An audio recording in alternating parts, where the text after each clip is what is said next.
그게 여기는 아직은 괜찮아요. 아직은 괜찮은데 강화도는 그게 이제 누가 올린 그것이 진짜겠지 누가 그걸 거짓말 하겠어요? 좀 위험한 거예요. 그러니까 그 정도가 계속 맞으면 그러니까 0.1 이하는 정상이고 0.2부터 0.5까지가 약간 높음이고 0.6부터 지금 87 나왔잖아요. 그건 아주 높음이에요. 높으면 그 다음 나가면 이제 이게 이게 계속 그 양이 증가하는데 얼마나 무섭겠어요. 그래서 물론 그 뭐 정부가 잘 하겠죠. 이재명 보유국이라며요. 근데 네이버 지도는 왜 지웠어요? 네이버 지도에 예성강 물줄기를 지워버리면 이 오염수가 안 와요? 예. 구글 지도에는 그게 나와 있어요. 구글 지도에 나와 있어 예성강 줄기가 한강으로 나와서 서해로 빠지고 우리 들어온다는 게 나와 있는데 왜 네이버 지도에는 그걸 지우는 거죠? 잡발들은 그렇게 지워지면 그게 진짜로 없어진다고 믿는가? 모르겠지. 그럼 믿을 수도 있어요. 그 인간들. 네, 우리는 그런 걸, 그리스도인들은 그런 거짓사에 선동당하는 속지 않는 것입니다. 그 후쿠시마 그 오염수 때문에 뭐 1조 원 이상 자금을 썼잖아요. 그 자금의 절반만 가져도 이거 해결할 수 있다고요. 근데 아무도 안 나서잖아요. 웃기는 사람들이에요. 그 1조 원은 소모성 돈이었잖아요, 그거. 다 끝났잖아요, 이제. 근데 우리 이거 1조 원 가지고 뭘 제방을 쌌든 뭘 하든 아니면 북한 측이 우리가 해주겠다 해도 돼요. 여기서 바로 이쪽 서해로 나가도록. 그럼 중국으로 가겠지. 여러분 기도하셔야 돼요, 이걸. 예, 기도하시고 만약 우리도 그렇게 수치가 높아지면 이거는 이 천만 서울 시민의 생명이 달려 있는 것인데. 예.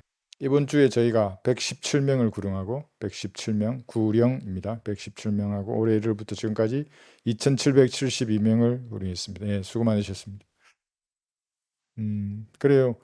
칼의 노래 들어보셨어요? 이수진 장군은 자기 칼을 보면은 칼이 징징 우는 소리를 들었다잖아요. 그래서 하루 종일 칼만 보고 지내는데 그 칼을 이렇게 딱 뽑아놓고 날이 운다고요. 이렇게 말씀의 칼이 여러분 속에 있으면 이게 운다고요, 진짜. 그래서 뼛속에서 사무치는 타는 불처럼 역사한다고요. 이 말씀을 전하라고 나가서 여기 사자들이 입 벌리고 있잖아요. 오늘 여기 나와요.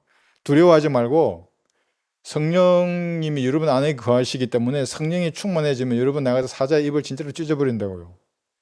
이걸 또 은사주자들 보면 내가 사자 찢는 사람으로 아나?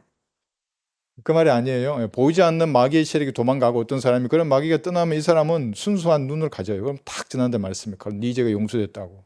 거부 없는 영혼이 죽어서 불탈 거라고. 간단하다고 예수님의 피를 믿겠다고 지금 진지하게 하나님 앞에 고백하면 구원을 받는다. 이 지금 제가 말하니까 5초도 안 걸리잖아요, 이게. 그대로 들어가요, 이게. 그냥 말씀의 칼이 막 앞배로 들어서 등 뒤로 나온다고요. 그러면 구원받는 거예요, 이게. 그래서 우리 강나인 자매가 내 사진 한 장 보내줬는데 어떤 모청 같은데 화단에 무릎 꿇고 기도하더라고요. 부채 들고. 여러분들이 이제 여름 되고 부채의 효용이 더 커질 때 선물을 들고 나가는 거예요. 그래서 이거 한번 받아보시라고. 준비된 사람들은 받는 것입니다. 그것이 오늘 우리가 이제 공부할 때 울부짖는 사자들이잖아요. 삼킬 자를 찾아서 다 삼켰어요. 그 사람 구원 못 받은 사람들 삼켜져 있는 상태예요. 그러니까 여러분들이 그 사자의 입을 찢고 이 사람의 혼을 이겨오는 것입니다. 그런 도구로 쓰임 받으셨으면 좋겠습니다. 못 박힌 주님의 손과 발이 그리스도인의 마음에 있는 것입니다. 이것이 싸움의 동력이에요. 영적 싸움이잖아요. 이것이 적들이 승리한 것 같아요. 저 보기에는.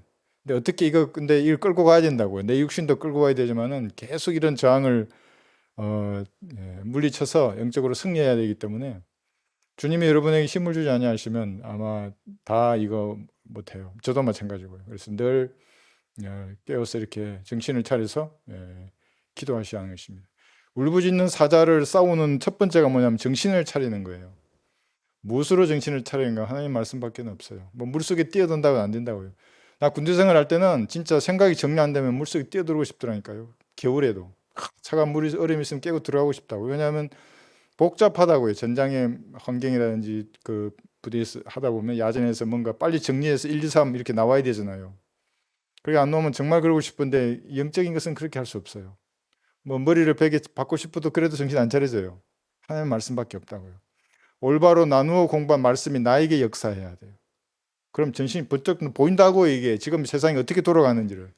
안 그러면 그냥 묻어간다고요, 그게. 이게 괴상한 이 사기 집단이잖아요. 사람을 죽인 살인자들이라고요, 이 사람들이. 그런 사람이 민주나 평화의 이름으로 버젓이 이 땅에서 활동하고 있어요. 그리스도인들은 여기서 잘 분별해야 하는 것입니다. 오늘 고린도전서 4장 1절에서 말씀하셨던 그 청지기하고 일꾼에 대해서 우리가 공부를 하고 있습니다. 이 세상의 목사들은 이 다르게 설명한다고요. 이 청지기나 일꾼들을. 그러니까 제일 많이 설교하는 게 뭐 돈의 청지기고 시간의 청지기고 뭐 그런 얘기예요. 그래서 결국에는 사실은 교회에 돈을 바쳐라 뭐 이런 얘기예요. 결론이. 근데 그게 아니라 7가지 신비들을 맡은 청지기가 그리스도인들인 겁니다. 그러니까 사실은 여러분이 신비스러운 사람이에요. 그 신비를 맡았기 때문에. 세상은 그런 게 아니잖아요. 묘한 분위기를 연출해서 신비스럽게 만들지만 그 실체를 바라보면 마귀의 자식이에요. 사실은 보면 하나도 안 신비스러워요. 여러분 신비스럽나요? 뭘 꾸미고 사람이 나오잖아요. 막 화려한 복장이나 세상의 지위나 돈으로 치장을 하고 이렇게 나와요. 막 신비스러워 보이잖아요. 인간이. 내가 보기엔 마귀의 자식인데 그거는 죽으면 지옥에 갈 사람인데 어떤 사람은 정말 가망 없어 보인다고요. 그래서 여러분들은 그런 것이 아니라 진짜로 하나님이 7가지 신비들을 맡겨주신 그런 청지기이고 일꾼인 것입니다. 오늘은 그래서 첫 번째하고 두 번째만 좀 어느 정도 한 중간 정도 깊이로 좀 파보고 다음 시간에 나머지 7가지 중에서 나머지를 공부하겠습니다. 이 제가 만든 유인물은 어디 베낀 것도 아니에요. 오늘 누가 그 비판하더라고 목사들 비판하는데 설교를 베껴서 하는 목사들을 뭐 이러면서 근데 그 사람이 우파예요. 그래 베껴서 설교하는 사람들은 모른다 이거지 이제 이 돌아가는 현실은 모른다는 거예요. 지금 이 세상이 우리나라가 어떤 상황에 처해 있는지 당연하지 베낀 걸 그대로 하는데 무슨 영적인 교감을 얻겠어요, 뭘 하나님하고 그러지 않겠어요? 제가 만든 이것도 이 베낀 게 아니라 나름대로 주님 주시는 거 시간은 없지만 그 가운데 최선의 것으로 이렇게 준비를 했습니다. 여기 이제 먼저 4장 1절 잠깐 읽겠습니다. 그러므로 사람들이 우리를 그리스도의 일꾼이며 하나님의 신비들을 맡은 청지기로 여기게 하라 그랬어요. 여기 우리는 이제 그 앞에 나와 있는 대로 바울이나 아폴로나 케바나 이제 이런 사도들인데 여러분도 일꾼이고 청지기들입니다. 조금 그 맡은 것이 다를 뿐이에요. 우리 지역 교회 내에서도 저는 설교를 맡았잖아요. 감독으로 장로로 저를 세우셨어요. 이 제가 맡은 부분이 있고, 그건 저 혼자 이거 할 수 없는 거잖아요. 그래서 하나님께서는 은사의 분량대로 여러 지체들을 모으셔서 이 교회를 하시는 거거든요. 그래서 여러분들도 일꾼이며 청지기들입니다. 그래서 그 사람들에게 여기 이제 첫 번째죠. 7가지 신비 중에서 우리가 뭘 맡았냐 하면은 신비를 맡은 사람들인데 경건의 신비라는 것을 우리가 맡았어요. 이 디모데전서 3장 16절에 보시면 디모데전서 3장 16절입니다. 이 말씀을 모르는 이단들이 우리나라에 너무나 많아요. 그러니까 예수님께서 곧 하나님이라는 걸 모른다고요. 그러니까 지금까지 댓글 안 하다가 엊그제는 댓글까지 한다고요. 나한테. 삼위일체를 믿지 않는 마귀의 자식이. 그런데 신학을 공부했어요. 보면 알잖아. 용어 쓰는 거 보면. 뭘 알아요 신학을. 안 보세요 여기는. 경건의 신비예요. 비밀이 아니에요. 비밀은 못 보게 아주 감추어 주잖아요. 근데 신비는 보여줘도 사람들이 모르는 걸 신비라고 말하는 겁니다. 경건의 신비는 논쟁의 여지 없이 위대하도다. 하나님께서는 이 창세기 1장 1절에 그 엘로힘이에요. 영어로 가시고 이 엘로힘이라고 하는 이 복수 명사가 어떤 문장에서는 재판관들로 복수로 번역되지만 어떤 문장에서는 하나님이에요. 단수라고 이게. 이거 몰라버리면 이제 원본만 고집하는 자들은 하나님을 한 분 하나님이 아니라 자의주의자들처럼 여러 하나님을 믿게 돼 있어요. 그리고 옥황상제도 하나님이고, 누구 뭐 다른 신들이 믿는 뭐 있잖아요. 신들, 제우스도 하나님이고 이상한 얘기 한다고요, 그 인간들. 근데 그게 아니죠, 그죠? 여러분들은 아시는 것입니다. 성령을 어렵게 되셨으며 천사들에게 보이셨고 이방인들에게 전파되셨으며 세상에서 믿음바 되셨고 인간 가운데로 들려올려 가셨습니다. 그런데 인간의 이성으로 바라봤을 때는 지성으로 봤을 때는 아니 이게 어떻게 세 분인데 아버지와 아들과 이 성령 이 세 분이 어떻게 하나인가 어째서 이걸 명확하게 설명하기란 조금 제한되잖아요. 하나면 하나고 셋이면 셋인데 왜 이 셋이 하나라는가? 성경은 곳곳에서 이 세 분은 하나이시라 그런다고. 요한일서 5장 17절에서도 말씀하시고 아버지의 말씀과 성령은 이 세 분인데 하나님이에요. 신명기 여기 6장 4절에서 하나님은 한 분 하나님이에요. 위격이 다를 뿐이에요. 그런데 능력에 있어서는 똑같다고요. 어떻게 그럴 수 있는가 나보고 설명하라고 하면 100% 설명을 못하지만 성경이 그렇게 말씀하신다고. 근데 나는 그걸 믿는다고. 너는 안 믿어지냐고. 못 믿어요. 그 인간은 영이 거듭나지 않았기 때문에. 계속 삼위일체를 깐다고 이렇게. 역할이 다르고 이름이 다르고 그렇지만 이 세 분은 하나라고 얘기해. 그래서 이것이 경건의 신비예요. 근데 이 하나님이 그것도 이해하기 어려운데 이 하나님이 육신으로 나타나 버렸어요. 이제 여기서 완전히 깨어진다고 인간들은. 아니 어떻게 하나님은 영이시라 그랬고 하나님은 한 영이시니 그랬는데 어떻게 영인 하나님이 육체를 입을 수 있냐고. 자기가 구원받지 않은 사람은 이거 깨달을 수 없다고 이거를. 근데 그리스도인들은 믿는다고 이것을. 아버지와 말씀이죠. 성령이신데 그 말씀이 육신으로 우리 가운데 나타났어요. 이게 너무나 신비로운 거. 왜냐하면 하나님은 이 거대한 우주잖아요. 자기가 입으셨던 예수님이 판초우유와 같은 피라미드 형태의 이 거대한 우주를 옷처럼 입으시는데 이거 없어도 하나님은 존재하는 그 능력의 하나님, 무한하신 하나님이 어떻게 사람으로 이 땅에 태어날 수 있단 말이에요. 그래서 우리는 모든 걸 설명할 수 없기 때문에 이걸 그냥 신비라 그런다고요. 나보고 이거 설명하라 그러면 너 먼저 구원받으라부터 얘기해. 너 구원받았는가 점검해봐요. 구원받지 않은 사람에게 아무리 얘기해도 예수님이 엘로힘이로 단수 복수명사로 나타났던 그 하나님이 우리 가운데 육신으로 나타나셨다고. 이 설명할 수 없어요. 이거 막 시간 낭비하는 거예요. 그래서 말하다가 구원받지 않았다 그러면 다시 복음부터 전해야 된다고요. 신학적인 논쟁이 불가능하다고요. 그들에게는. 못 알아들어요. 여러분 고생만 하는 거예요. 물론 복습한다는 차원에서 이거 이해를 대상으로 가르칠 수는 있어요. 그런 거거든요. 그래서 이것이 경건의 신비라는 겁니다. 이 경건의 신비가 가능한 이유는 그러니까 우주를 창조하신 전능하신 하나님이 육신으로 이렇게 나타날 수 있는 것은 동정녀에서 탄생했기 때문에 그래요. 하나님이 따로 계셔서 성부 하나님이 성자 예수님을 만든 게 아니에요. 만들었다면 외아들이라고 했어야 될 텐데 만든 게 아니라 나타나셨어요. 하나님이 사람으로. 그래서 독생자라는데요. 온리 비같은 선이에요. 그래서 하나님께서 사람으로 나타나신 유일한 분, 이거는 동정녀 탄생으로만 가능한 일이에요. 이사야 9장 6절 한번 볼게요.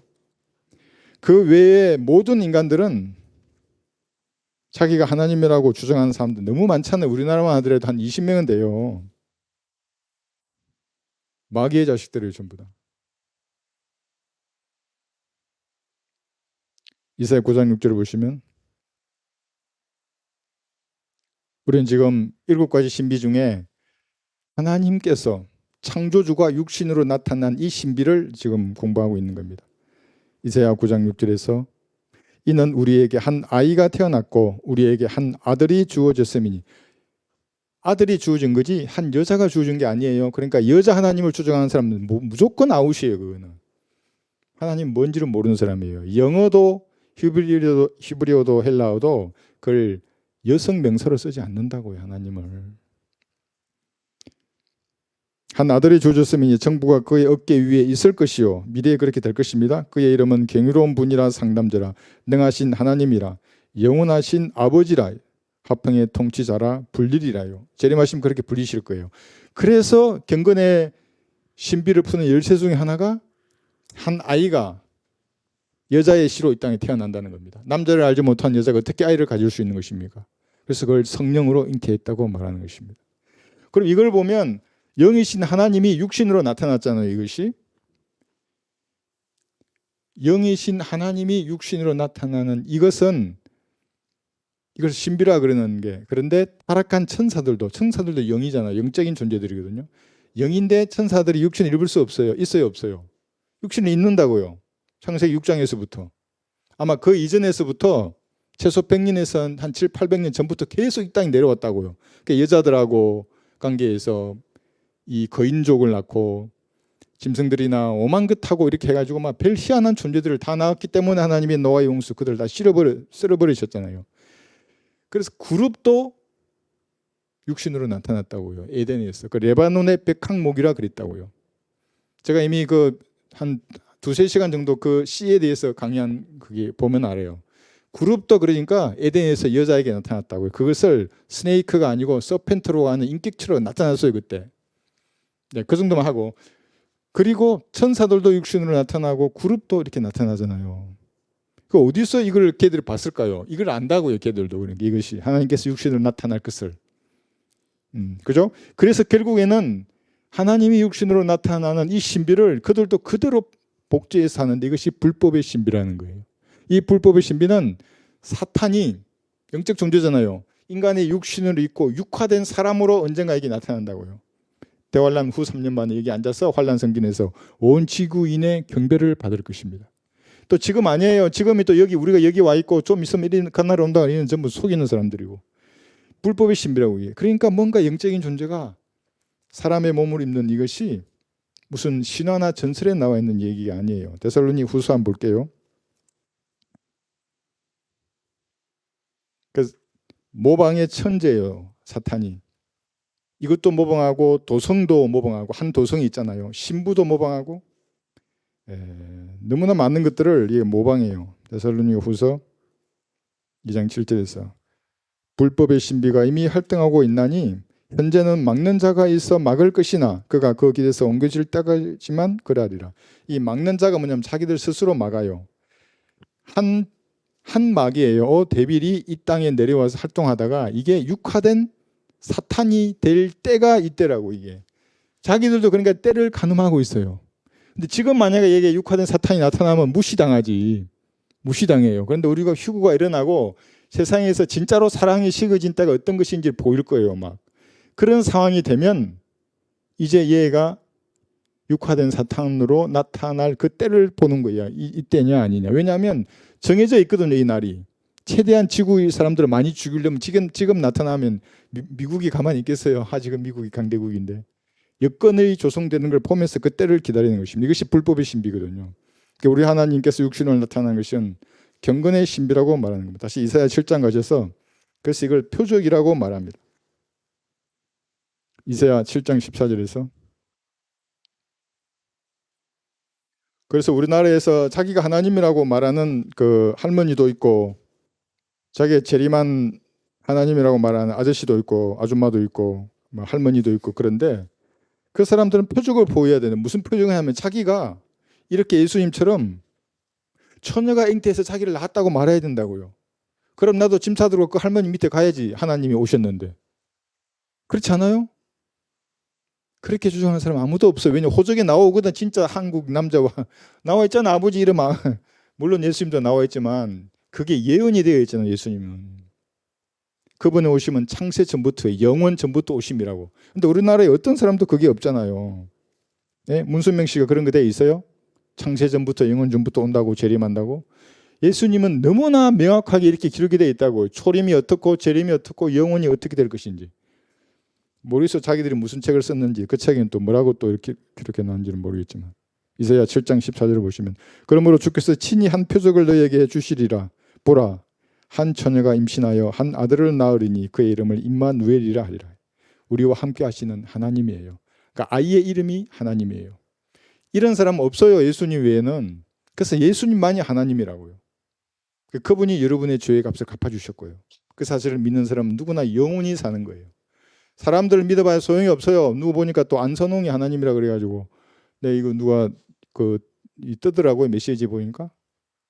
아니 하나님이면 무슨 일이 일어나야 한다고. 이게 소가 그러니까 사자가 소처럼 풀을 뜯어야 된다고요.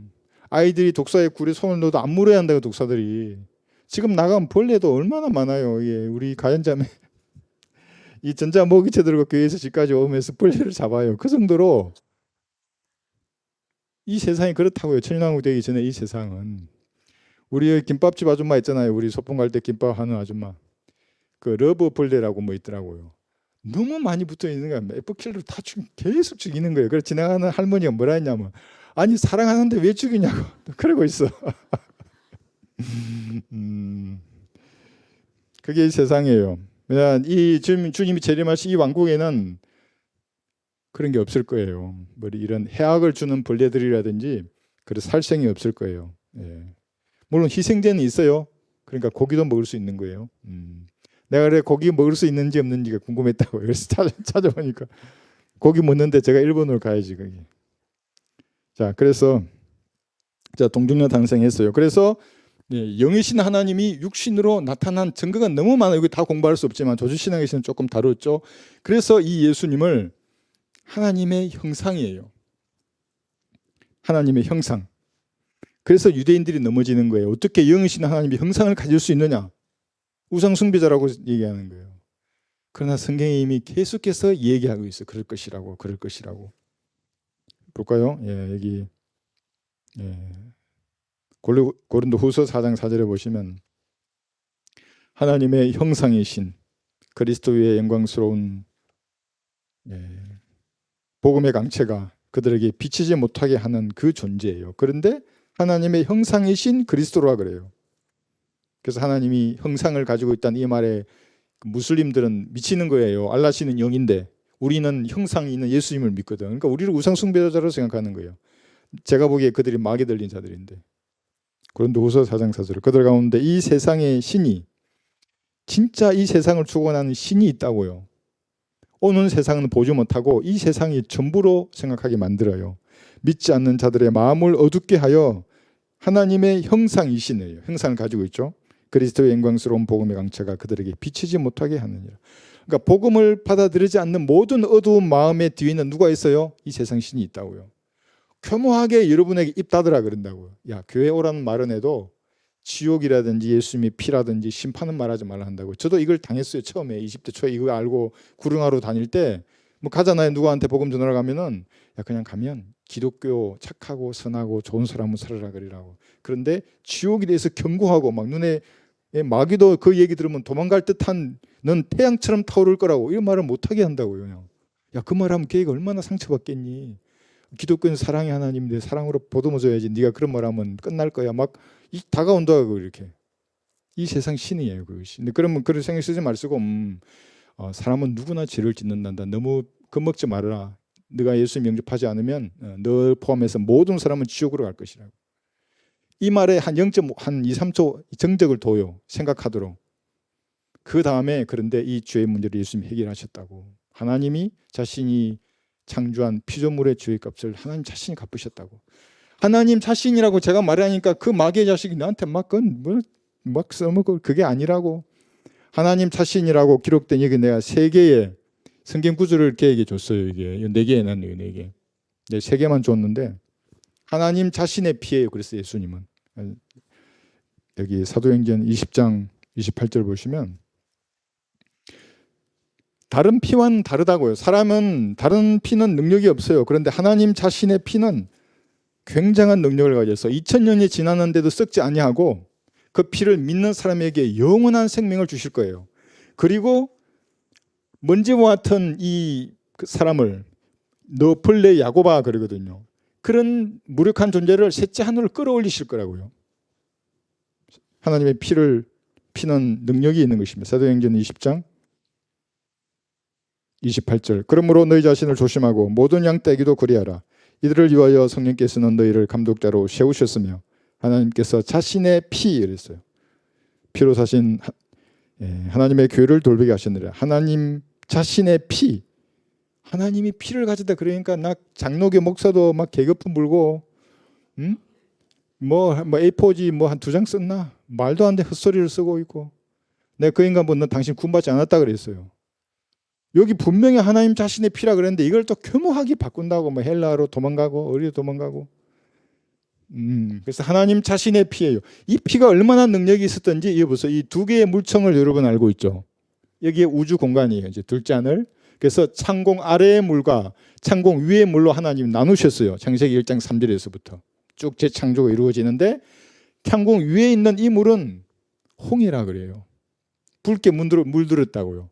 그래서 이스라엘이 출애굽하잖아요. 출애굽할 때 그 강을 홍이라 그런다고요. 이 홍해를 건너는 이 사건의 예표는 여러분이 휴거될 때에 여러분도 이 홍해를 건너서 올라간다고요. 셋째 하늘로. 요단강을 건넜듯이 여러분도 건너간다고. 그래서 모르는 사람들이 요단강 건너서 만나리 하잖아요. 그 진짜 이스라엘의 요단강이 아니고 이 강을 말한다고. 이 강을 건너야만이 만날 수 있어요. 건너지 못하는 사람들 모두 자기 죄 가운데 이 우주에서 죽는다고요. 예수님의 피이기 때문에 하나님 자신의 피니까 이런 능력을 발휘한다고. 근데 인간이 살다가 죽었어. 인간이 지가 뭔데 여기서 먼지보다 못한 인간의 죽은 피가 이 홍해를 붉게 물들이고 있어요. 예수님의 피만이 그렇게 된다니까. 2000년이 지나도 물 색깔이 안 바뀌었다고 지금. 이 백보자 심판에서 이게 없어지잖아요. 물들도 바다도 더 이상 보이지 않더라 하고 새하늘과 새 땅이 될 때 이 붉은 물이 없어질 거예요. 근데 지금 예수님의 피의 능력으로 이게 물들어 있거든요. 하나님 자신의 피라고요, 그것이. 이거 안 믿는 사람은 결코 구원받을 수 없어요. 이걸 몰라도 구원받을 수는 있는데 다른 공부를 이제 해가지고 마귀의 지식으로 가득 차 있을 수는 있어요. 그 얘기 보면 알거든요. 그렇지만 이거를 강하게 부인하는 사람은 그 뒤에 있는 신은 이 세상의 신이라고 하는 존재입니다. 히브리서 9장 12절에 보시면 하나님의 피이기 때문에 이런 일이 일어나는 겁니다. 히브리서 9장 12절.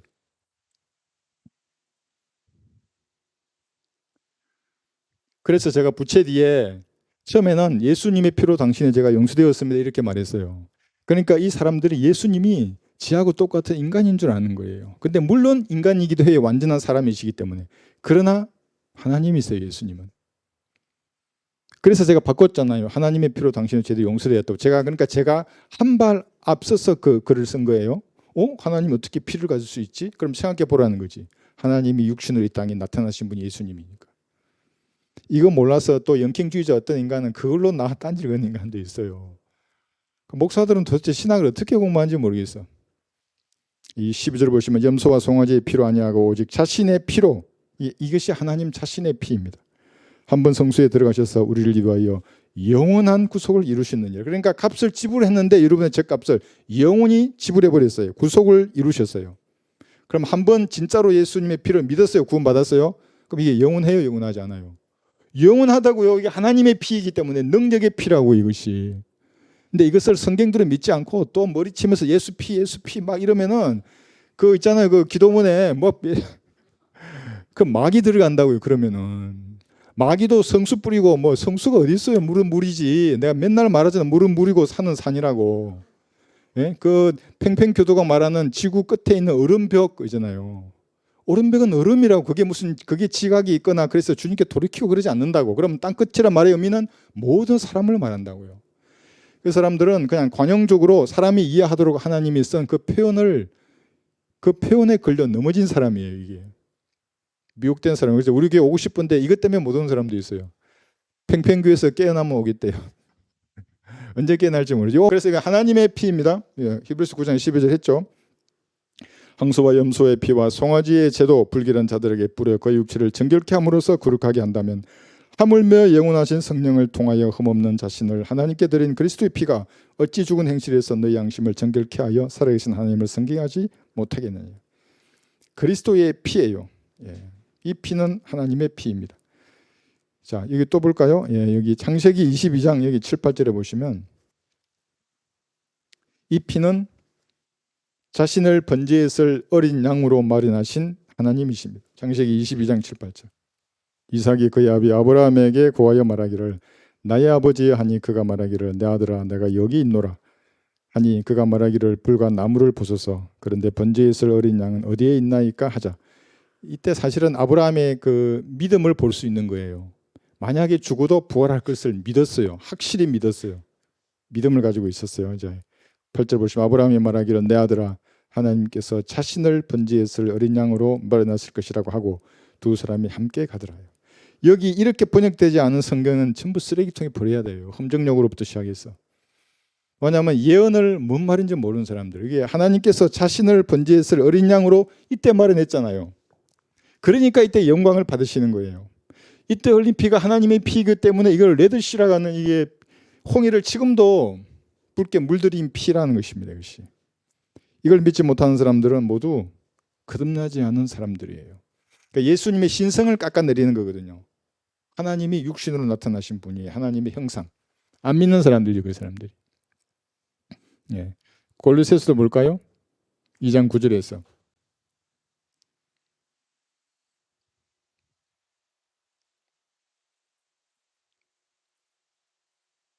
골로새서 2장 9절을 보시면 여기서 이 짧은 구절이잖아요. 이 구절에 예수님은 아버지와 말씀과 성령이라고 하는 이 신격이거든요. 삼위. 이 신격이 그죠? 이 신격이 몸의 형태로 거하시는 유일하신 분이에요. 어떤 사람도 흉내낼 수 없어요. 신천지 그 강사 말처럼 예수님이 죽으니까 예수님 안에 들어있던 영이 나와가지고 이만희에게 들어갔다. 이거는 태초에 이만희가 하늘과 땅을 창조하셨느니라, 이걸 믿는 사람이라고요. 여러분 믿으세요? 어떻게 같이 있을 수가 있어요? 한 공간에 그런 사람하고. 마귀 자식인데 그렇게 믿으면. 그죠? 예. 골로새서 2장 9절 보시면 그분 안에는 예수님에 이어 신격, 삼위 하나님의, 이 말이에요. 신격의 모든 충만함이 몸의 형태로 거하시나니에요. 몸의 형태로 거하시는 분, 이게 피조된 신이 아니에요. 예수님이. 그러니까 물론 형상으로 이렇게 예수님이 육신으로 나타나실 때는, 그죠? 말씀이신 하나님께서 육신으로 이렇게 나타나신 거예요. 여기죠? 예. 그래서 이렇게 신격의 모든 충만함이 몸의 형태로 나타나신다고 한 다음에 10절부터 무슨 말이 있냐면, 한번 보세요. 이게 너희도 모든 정사와 권세의 머리이신 그의 안에서 온전하게 되느니라.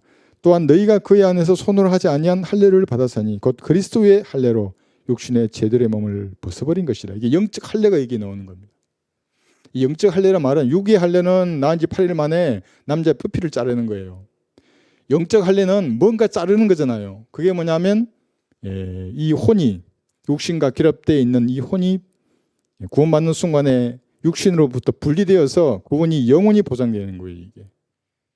그러니까 이 예수님께서 육신으로 나타나신 하나님을 거부하는 사람들은 이 수술이 제대로 될 수가 없어요.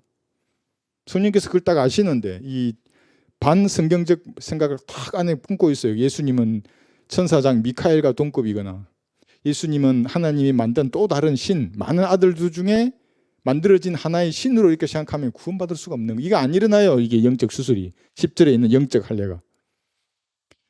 저는 참 복받은 게, 어릴 때 저도 또 얘기해야 되네. 그 얘기를 연극할 때 나 예수님 역을 맡았잖아요. 난 예수님 하나님인 줄 알았어요. 난 그때부터 예수님 하나님이지 어떻게 죽냐고. 하나님이 그 여름 성경학교 할 때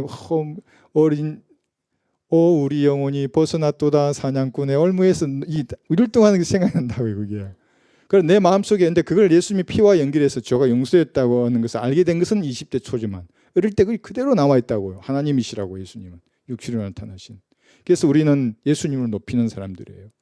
예수님의 신성을 높인다고 경배 드리러 왔을 때, 그래서 그 상이 영원히 받는 거예요. 경배를만 잘 드리더라도 어디에 계시든지. 그래서 예수님은 육신으로 나타나신 하나님이십니다. 그래서 엘로힘 했잖아요. 여기 거품 물어요. 엘로힘이 어떻게 사람으로 나타날 수 있는가? 근데 이걸 모른다고. 그 사람들은 두 가지로 번역할 수 있어요. 하나님이라고, 가시라고 하는 단수로 번역하던데, 이 재판관들이라고 하는 이런 복수로 번역할 수 있어요. 문장에 따라서. 그런데 창세기 1장 1절을 신들로 번역하지 않잖아요. 영어 킹제임스 버전은 가수로 번역했고 우리는 하나님으로 번역한 거예요. 이게 잘 번역한 건데, 이걸로 딴지 거는 사람도 있어요. 하나님이 여러 종류라고.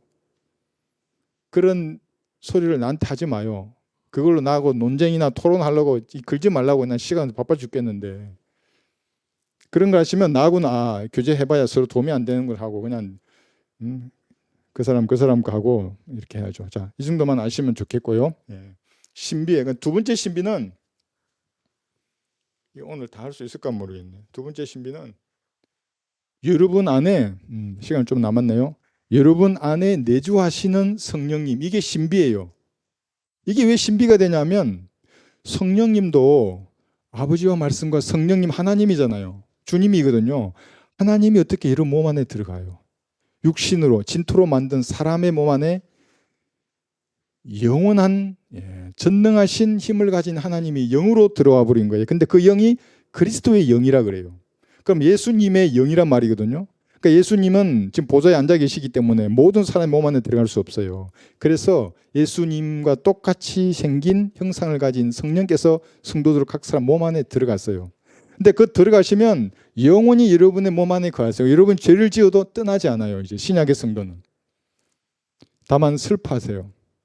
그리고 갈망하세요. 죄를 짓지 말고 다시 돌아오라고. 참신한 상태로 하나님을 섬기라고.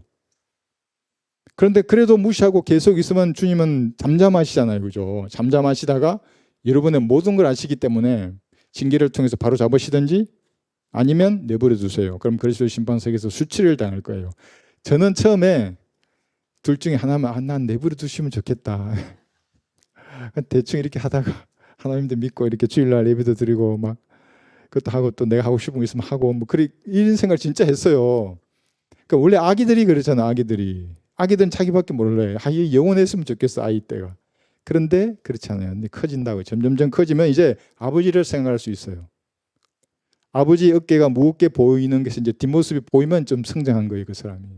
그렇지 않으면 맨날 자기 생각대로 한다고요. 여기. 성장하면 이제 좀 달라지는 거죠. 그래서 이걸 사실은 좀 더 많이 있는데 구약 성도는 성령께서 그 사람 머리 위에 머물렀어요. 어떤 경우에는 그 사람 안에도 들어갔어요. 그래서 온 했잖아요. 그죠? 위에. 안에도 있어요. 인 했잖아요. 그죠? 두 경우가 다 있어요. 근데 신약의 성도는 위에 있지 않고 안으로 들어와요. 성령께서. 그래야 수술을 하는 거거든요. 근데 구약의 성도는 위에 있거나 안에 있거나 나중에 이제 다음 시간에 그 사례들을 볼 거예요. 전부 다 죄를 지으면 나가버리신다고요. 그리고 또 들어오기도 하세요. 그런데 신약의 성도는 나가지 않으시고 안에서 슬퍼하시거나 주에서 돌아서기를 갈망하시거나 그 성도가 뭔가 잘못된 것이 있으면 기도할 때에도 기도를 바르게 고쳐서 중보까지도 하세요. 달라요 이제. 그리고 안에만 있게 되는 겁니다. 첫 번째 여기 구약의 예가 입다 있어요. 여러분 오늘 이거 한번 볼까요? 네. 입다. 여기 재판관계 11장 29절에 보시면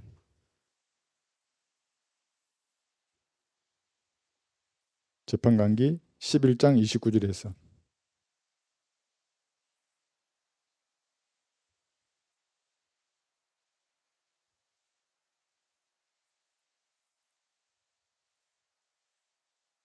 자, 여기서 이제 입다가 지금으로 말하면 성령을 받은 거예요.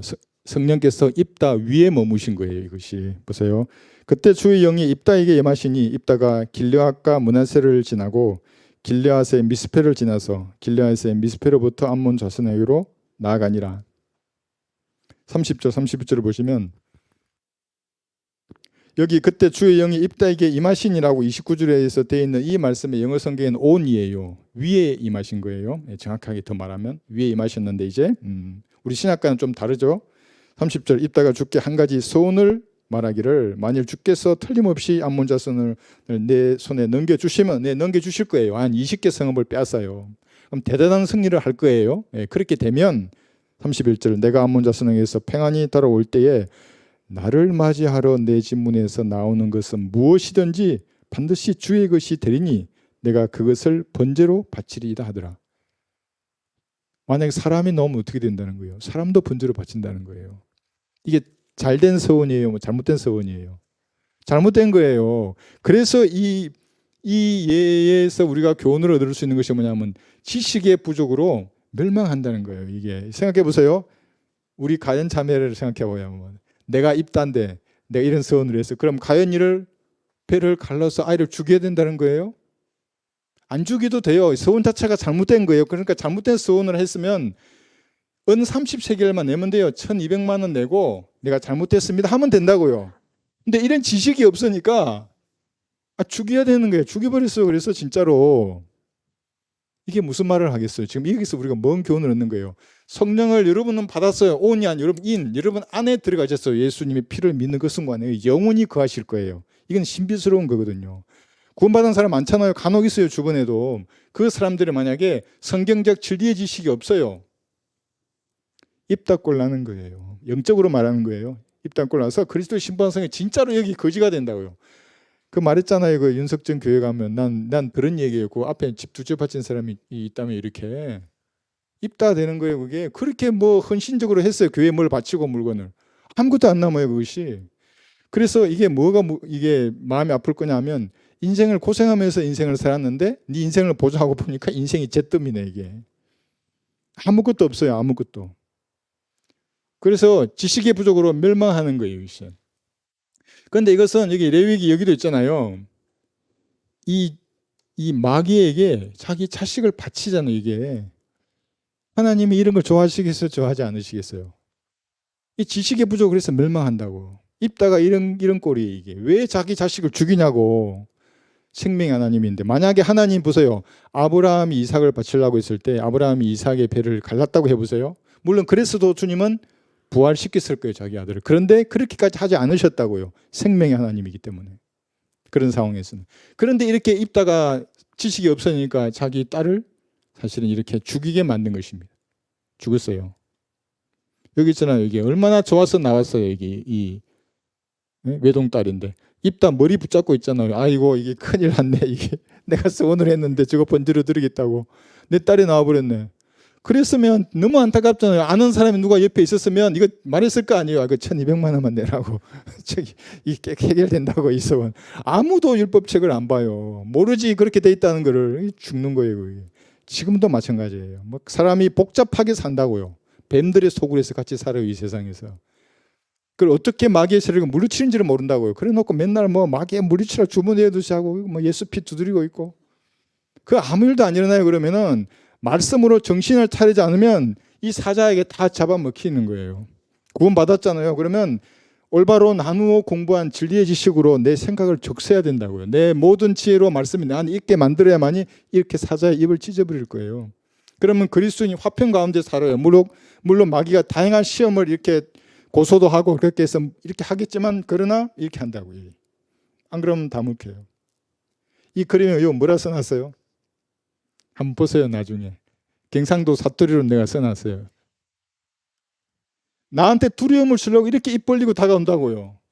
그러면 그리스도인들이 무서워할 게 없어요. 사자들을 성경으로 천천히 읽으면 말씀이 내 생각을 적시잖아요. 그러면 아이고 참 나한테 겁주려고 고생이 많구나 사자야 이렇게 하고 찢어버린다고요. 그리고 하나님의 뜻을 이 땅에 실현하는 거예요. 우리도 이번 주에 117명 구릉했잖아요. 그래서 5월 말부터 쭉 보니까 163, 120, 144, 117명 이렇게 구릉한 거거든요. 이 열매들이 마귀의 세력이 보기에는 얼마나 무섭고 두렵겠어요. 입 벌리고 다 잡아 먹어야 되는데 와서 찢어버렸잖아요. 전부 다. 여러분들이 그렇게 한 거예요. 영적으로 이렇게 적용할 수 있는 것입니다. 이것이 여러분 안에 내주하시는 성령님의 능력이에요. 사실은. 그래서 성령님의 도구로 쓰임받았기 때문에 이 일들은 없어지지 않아요. 하나님이 하신 일은 영원히 남는 겁니다. 근데 무관하게 인간 힘으로 뭘 했어요? 그거 뭘 남겠어요? 사람의 힘을 한 것인데. 여기서 호세아 4장 한번 보고 갈까요? 지식의 부족으로 멸망한다는 거예요. 목사들 많이 쓰잖아요. 이거 보면 다 지식의 부족으로 멸망하는데 그럼 자기가 지식이 없으면서 네? 공부 안 한다고요. 공부하는 게 쉬운 게 아니잖아요. 그럼 푸샵이라도 하면 되지. 게으르고 싶으면 푸샵 하라고 그러고 몸이 힘들면 생각한다고 어떻게 해야 될 것인지. 20개 안 되면 40개 하잖아요. 저는 어떤 때 200개도 해요. 완전히 이게 200개도 하루에 300개도 하고. 그럼 사람이 나태해질 수가 없어요. 공부한다고요, 그게. 그래 놓고 다시 말씀 읽어봐요. 아주 새롭다고요. 새록새록 들어와요. 한번 해보세요, 형제들은. 예, 한번 해봐요. 호세아 4장 6절. 내 백성이 지식의 부족으로 멸망하는도다. 내가 지식을 거부하였으므로 나도 또한 너를 거부하리니 내가 나에게 제사장이 되지 못하리라. 내가 내 하나님의 율법을 잊었으니 나도 또한 내 자녀를 잊어버리리라. 그들은 번성할수록 나를 거역하여 범죄하였으니 내가 그들의 영광을 수치로 바꾸리라. 사실은 무서운 말이에요. 이게 구원받아도 무섭고 구원받지 않은 사람은 더 무서워요. 구원받지 않은 사람의 수치는 지옥에서 당하잖아요. 꼬물거리는 벌레로. 자기를 볼 거예요. 손이 없네. 어디 갔지? 이거 발도 없네. 수치스러운 거예요. 그 모습이. 그런 수치스러운 벌레로 지옥에서 불타다가 백보자 심판 앞에 섰다고 생각해 보세요. 살자고 얼마나 발부둥 치겠어요, 막. 예? 하나님 자비로우시니까 입은 주시는 거예요. 말해봐라. 네가 어렵냐? 네가 거룩하냐? 네가 네 자신을 한번 변호해봐라고 주시는 거예요. 그 기회를 막 두드릴 거예요. 그때도. 하나님은 논쟁을 안 하시고 책들을 편다고요. 죄들이 기록된 책들을. 그가 보게 하는 거예요. 여기 더러운 생각들, 5만 가지 죄들이 다 기록. 이걸 어떻게 해야 되냐고, 어떻게 막냐고, 죄를. 갈보리 피로 씻으라고 그렇게 얘기해도 피로 그냥 얼굴이나 때리고 앉아 있다가 그 치욕을 하는 거예요, 그 사람들이. 그 무서운 거예요, 그게. 우리는 이렇게 좀 유머틱하게 말할 수 있는데 얼마나 무서운 일이에요, 그죠? 예, 지식의 부족으로 이렇게 멸망한다는 겁니다. 그 다음에 재판관계기 14장 6절 여기도 보면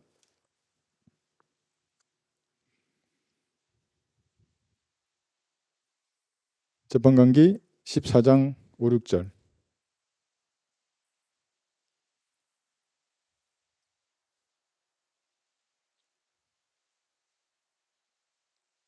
5절하고 6절 보시면 5절부터 재판관계 14장입니다.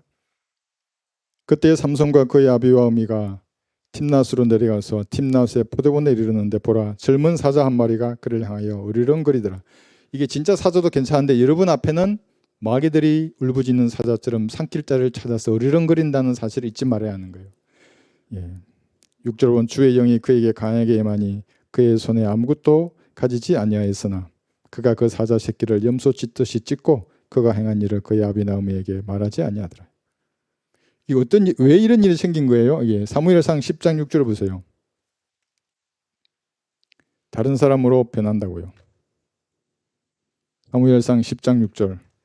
주의 영이 그에게 임하면. 그런데 주의 영이 예수님을 구주로 영접할 때 임했어요, 여러분에게. 사무엘상 10장 6절. 그때 주의 영이 내게 임하시리니 내가 그들과 더불어 예언하고 다른 사람으로 변하리라. 그래서 구원받은 성도는 반드시 변하게 되어 있어요. 어디부터 변해요? 마음이 변해요, 제일 먼저. 행위는 못 따라갈 수 있어요, 아직. 온전히 세상과 성별해라고 얘기했잖아요. 그러지 못할 수 있어요. 이게 이만큼 성별해야 되면 요만큼 할 수 있어요. 계속 양심을 찌른다고 주님이 포기하게 만들어요, 그거를. 그런데 마음은 이미 구원받는 순간에 확 바뀌어버렸어요. 그게 뭐냐면 하나님의 본성을 가지게 된 거예요. 그전에 없던 거예요, 이게. 그래서 술꾼들은 술잔 들면 마음이 괴로워야 정상이에요. 아무런 부담이 없어. 아이고 아무도 안 보네, 이거 아무 형제자매도 없고 목사님도 없구나. 막 마셔. 근데 그 다음 날도 아무런 양심의 그느낌도 없어. 이거 끊어야 되는데. 그럼 마음이 안 들어. 그럼 구원을 점검해 보세요. 그건 위험한 거예요, 그건. 여기서 다른 사람으로 변하리라. 그래서 실제로 삼손은 변했다고. 이렇게 삼손이 사람이면 뭐 근육이 얼마나 있겠어요. 힘을 세봐야. 그렇지만 주의 영이 임하니까 사자를 찢어버렸듯이 울부짖는 사자처럼 산길자를 찾는 이 마귀의 세력이 여러분 앞에 다가서면 말씀으로 여러분 읽어야 된다고. 딴 거 없어요. 뭐 예수 피하지 말고 여러분 이거 아시잖아요. 교리와 교훈의 차이가 무엇인지를 알고 정확하게 읽으면서 내 자신을 성찰해야 한다고. 이게 잘못됐구나. 주님 보시기 불미스러운 모습이구나. 지금 제가 이걸 버리겠습니다. 갈보리의 피로 씻겨 주십시오. 거룩한 모습으로 주님을 섬기게 해 주십시오. 이러면서 천천히 읽어요. 그러면 얘가 입이 닫혀진다고. 그게 사실 찢어버리는 거예요. 그리고 성별해야 할 것들을 가르쳐줘요. 세상에서 하나 둘 버리잖아요. 이런 것들을. 그러면 얘가 어느 순간 없어진다고요. 그러면 이제 뭐라 되나 이렇게 한다고요. 욕 보는구나. 나한테 두려움을 심어주려고 이것들이 이런 장난을 치는구나. 여러분 믿음의 선진들은 진짜로 화영대 앞에서 이를 찢어버렸다고, 이거를. 그리고 주님 앞에 부끄럽지 않게 자기의 생명을 드림으로 영광을 올려드렸다고요. 그래서 성령 충만한 그리스도인에게 참다운 만족은 내 생명을 드릴 때예요. 근데 이 시대에는 그럴 수 있는 가능성이 없잖아요. 모르겠어요. 드럼통 그렇게 할지는. 그렇게 한다면 그때야말로 사자의 입을 찢어버릴 초류의 찬스예요. 그런 기회를 주님 나한테 주시면 모르겠어요. 나는 그렇게 한다고 했지만 모르겠어요. 난 주님의 능력으로 해야죠. 그렇게 사자의 입을 찢어버리고 내 생명을 주님 앞에 드리는 거예요.